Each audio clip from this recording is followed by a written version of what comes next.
Right then, so I'll take you through how to put together your rope access kit.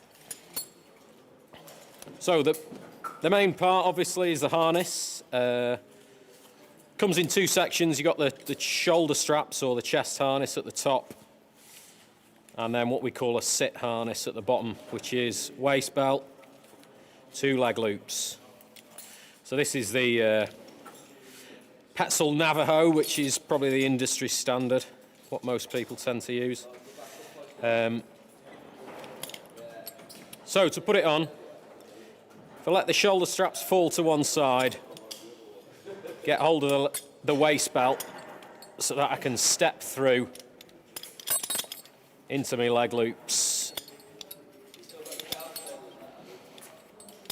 Check that your leg loops aren't twisted here. Buckles should be on the outside.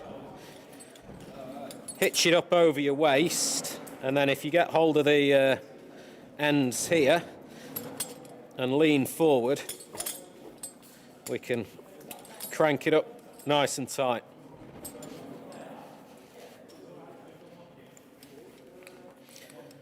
Leg loops should be reasonably snug, they don't need to be tight.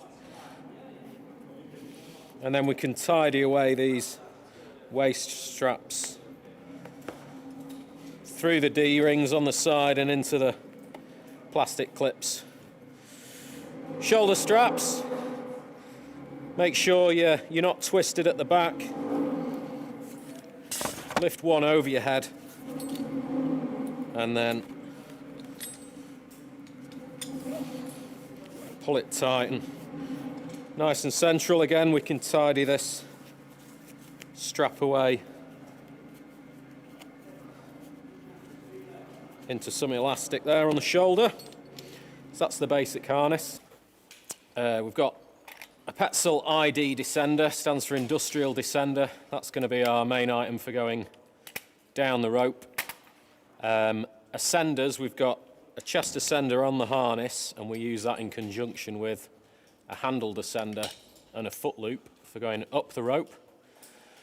On our second rope, we use a backup device. This is a Petzl ASAP. Very versatile device, best on the market at the moment.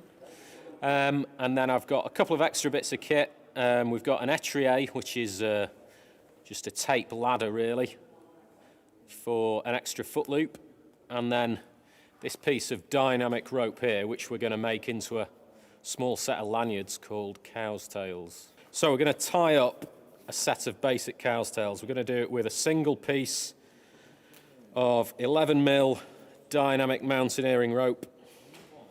It's about 4 meters long, and I start off by finding the middle of the rope, and then either side of the middle tie a very simple overhand knot, like so. So this loop in the middle is going to form what we call our short cow's tail, and the two ends are going to form my long cow's tail, so I'll end up with 3 separate lanyards. So if I start with one end then, through the D-ring, and what I'm going to do is turn this single overhand knot into a double overhand knot. So I do that by what we call following through with the rope. So I'm trying to create 2 parallel strands of rope from one.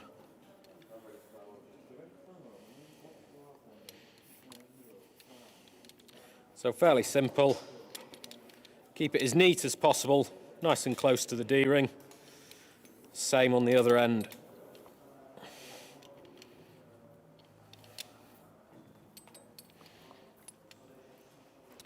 So I'm following the rope around to create 2 nice, neat, parallel strands. Just neaten it up, nice and neat and tight, something like that. Length for your short cow's tail needs to be below your chin. That's probably a little bit long for a lot of jobs, so I'll just adjust the knots a little bit to tighten it.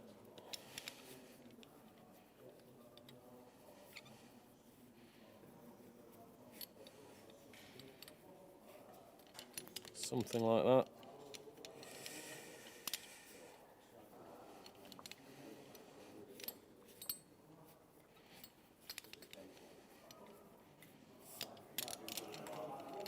Okay, so that's going to be a more useful length.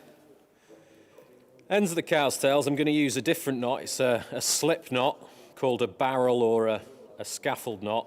And I start off by halving the cow's tail back to my D-ring. And then if I put my fist on the loop, so the loop of the rope is by my little finger, my thumb's pointing back to the harness, I'm going to take the end of the rope and wrap it around this rope and my thumb. And I'm going to go around twice, crossing over.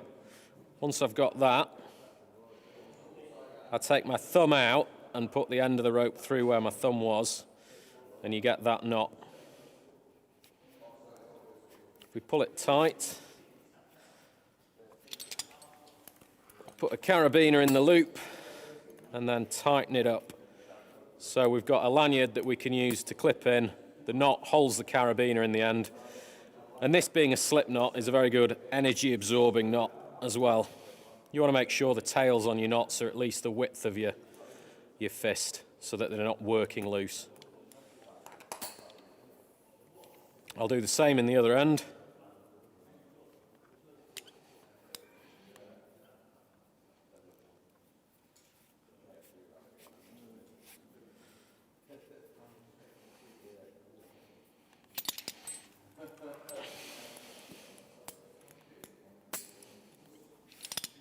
Okay, so I've got two long cow's tails on my D-ring there. I've got a short cow's tail. I don't tend to leave a carabiner on that because it knocks against you, but I can have one on my harness for when I need it.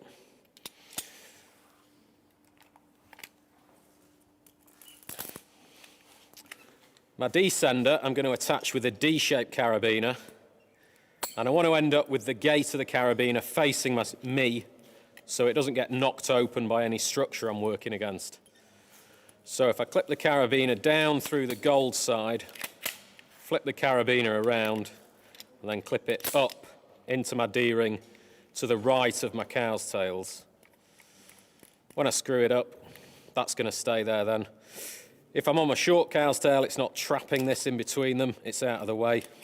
And when I'm using it, the gold side's facing me for opening and closing, and the back of the carabiner is going to knock into anything.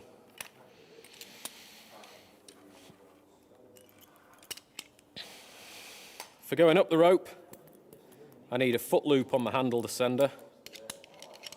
So I'll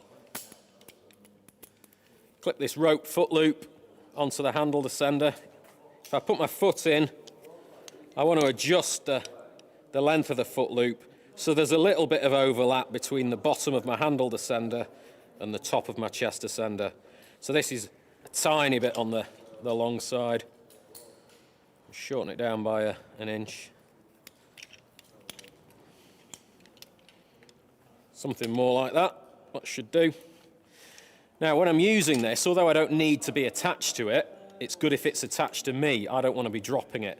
So I keep one of my long cow's tails attached to the carabiner like that. And then, so I'm not tripping over the foot loop, I put that up into the attachment section there. And then use my cow's tail to clip it to my side D-ring. Last couple of bits then.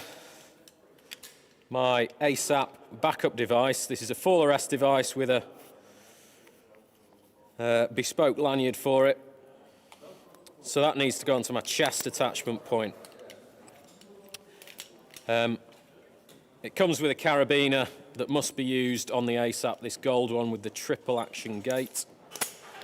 And at the other end, it's worth having a carabiner that isn't going to get cross-loaded. So this one's got a bar across it, and we've got a rubber keeper there just to stop that carabiner getting cross-loaded in the event of a fall.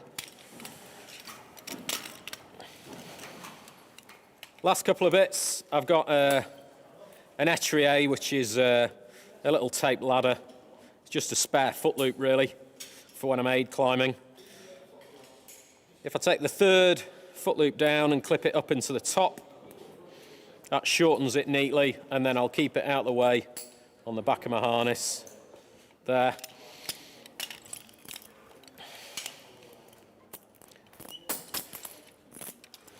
Last bits of kit, 2 or 3 spare carabiners. Just keep them on my side. One of them I'll need for my short cow's tail. The others may come in handy.